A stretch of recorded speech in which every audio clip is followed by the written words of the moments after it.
वस्तु का मूल्य। जौनपुर में एक धनवान राजा रहता था।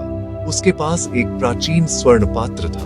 वह सोचता था कि जब कोई महत्वपूर्ण मौका आएगा तब उसे निकालेगा। एक बार उसके यहाँ राज्य का एक मंत्री आया। तब उसने सोचा, महज एक मंत्री के लिए इसे क्यों निकालूं? किसी बड़े आदमी के सामने निकालूंगा। अगली बार उसके यहाँ एक संत पधारे तो उसने उनके सामने भी स्वर्ण पात्र नहीं निकाला। सोचा, भला संत इसकी कद्र क्या जानेंगे? वो तो सिर्फ एक संत है। संतों को धन या किसी स्वर्ण पात्र की क्या आवश्यकता होती है?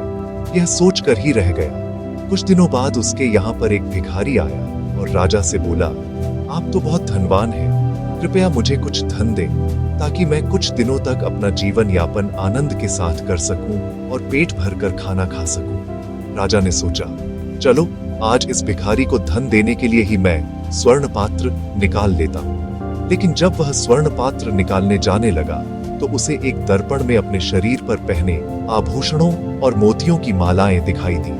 उसका विचार बदल गया और वह वापस लौट आया। उसने अपने गले से एक कीमती मोतियों की माला और एक अंगूठी उस भिखारी को दान में दे दी, परंतु उसने स्वर्ण पात्र नहीं निकाला।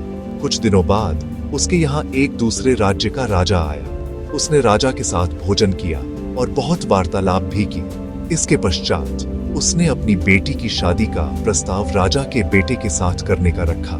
उसे लगा, चलो मैं अब राजा के सामने इस स्वर्ण पात्र को निकालता हूँ। किंतु फिर उसे लगा कि वह पात्र राजा की तुलना से अधिक गौरवप्रद है।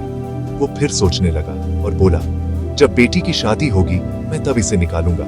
लेकिन उसके बाद भी राजा ने स्वर्ण पात्र नहीं निकाला। दिन गुजरते गए। वह एक दिन उसकी मौत हो गई। उसका अंतिम संस्कार कर दिया गया। उसके बाद जब महल की साफ सफाई की गई तो उस कमरे को साफ किया गया जहां वो स्वर्ण पात्र रखा था। जब वहां सफाई की जा रही थी तो वह पात्र अन्य सामान के साथ मिला।